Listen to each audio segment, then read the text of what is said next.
Assalamualaikum warahmatullahi wabarakatuh. Saya dengan Anissa Galuh Permatasari. Perkenalkan, nama saya Arini Nugrota Ayuni. Nama saya Anissa Safiatul Samudina. Kami dari kelompok 3 pelajaran dasar-dasar pendidikan akan membawakan materi dengan judul Pendidikan sebagai Disiplin Ilmu. Pengertian pendidikan. Secara bahasa, ilmu pendidikan juga disebut dengan pedagogik, yaitu yang berasal dari bahasa Yunani. Pedagogie yang terdiri dari kata pais artinya anak, agein yang artinya pembimbing. Jadi pedagogi yaitu bimbingan dari orang dewasa yang diberikan ke anak. Istilah ini kemudian diterjemahkan ke dalam bahasa Inggris yaitu education yang berarti pengembangan atau bimbingan. Dalam bahasa Arab disebut dengan tarbiyah artinya pendidikan. Dalam kajian Kamus Besar Bahasa Indonesia, pendidikan adalah proses perubahan sikap dan perilaku manusia dalam usaha pendewasaan melalui upaya pengajaran dan pelatihan. Dapat disimpulkan dari pengertian di atas bahwa pendidikan merupakan usaha sadar yang dilakukan manusia dalam rangka meningkatkan kualitas sumber daya manusia. Sejak dilahirkan ke dunia, setiap manusia telah dikenalkan dengan pendidikan, meski dalam bentuk sederhana oleh orang tua masing-masing, dan melaksanakan pendidikan hingga akhir hayat mereka. Oleh karena itu, pendidikan merupakan khas manusia dan tidak ada makhluk lain yang memerlukannya selain manusia. Pengertian ilmu. Secara kata, ilmu berasal dari kata bahasa Arab yaitu ilm, dan dalam bahasa Latin science yang artinya memahami, sedangkan ilmu menurut Kamus Besar Bahasa Indonesia yaitu ilmu memiliki dua pengertian. Yang pertama adalah ilmu diartikan sebagai pengetahuan tentang suatu bidang yang disusun secara sistematis dengan metode tertentu yang dapat digunakan untuk menerapkan gejala tertentu di bidang pengetahuan tersebut, seperti ilmu hukum, ilmu pendidikan, ilmu ekonomi, dan lain sebagainya. Ilmu diartikan juga sebagai pengetahuan atau kepandaian soal duniawi, akhirat, lahir dan batin, seperti ilmu akhirat, ilmu akhlak, ilmu batin, dan lain sebagainya. Berdasarkan beberapa penjelasan di atas, dapat disimpulkan ilmu adalah suatu usaha untuk mensistemasikan pengetahuan atau fakta yang berasal dari pengalaman dalam kehidupan dan dilanjutkan dengan pemikiran yang sistematis dengan menggunakan metode tertentu. Pengertian ilmu pendidikan. Secara bahasa, ilmu pendidikan berasal dari bahasa Yunani yaitu paedagogus, yang berarti pemuda yang bertugas mengantarkan anak ke sekolah dan menjaga tingkah laku anak tersebut. Dari istilah ini berkembanglah istilah-istilah lain dalam pendidikan seperti pedagog artinya pendidik, pedagogi artinya mendidik, dan terakhir pedagogik yang artinya ilmu pendidikan. Berikut ini pengertian ilmu pendidikan menurut para ahli. Yang pertama yaitu menurut Carter V. Cook yang beliau mendefinisikan ilmu pendidikan sebagai bangunan pengetahuan yang sistematis yang terdiri dari aspek-aspek kuantitatif dan objektif dari proses belajar yang dimana seringkali menggunakan eksperimen. Sedangkan Edgar Dole mendefinisikan ilmu pendidikan sebagai upaya yang dilakukan secara sadar oleh keluarga, masyarakat, atau pemerintah melalui pembinaan, pengajaran, pembelajaran, dan pelatihan yang berkelanjutan baik.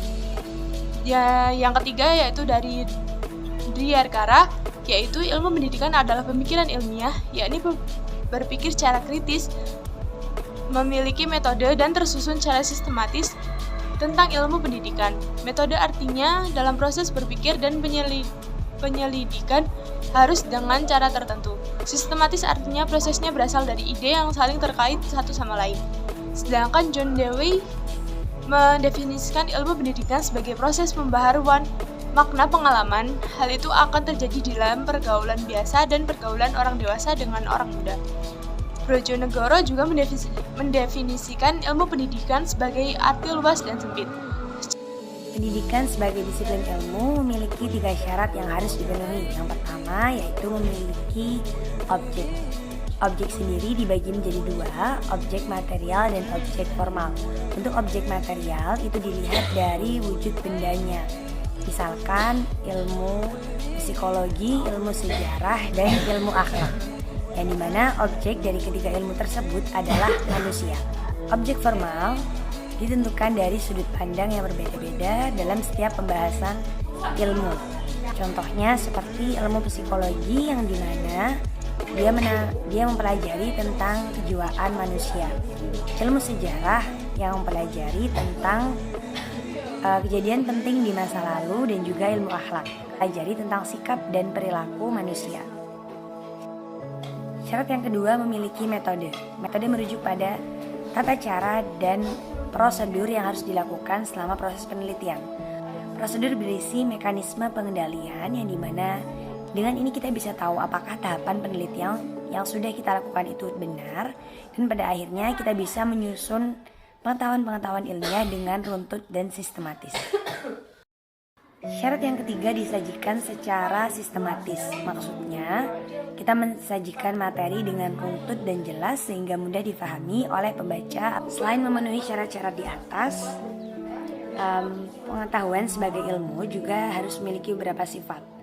Ada 5 sifat yang harus dimiliki oleh pengetahuan sebagai ilmu. Yang pertama ada empiris, karena dia berkecimpung di dunia pengalaman, jadi dia harus memiliki sifat empiris. Yang kedua ada sifat rohaniah, karena pendidikan itu berdasar pada tujuan manusia.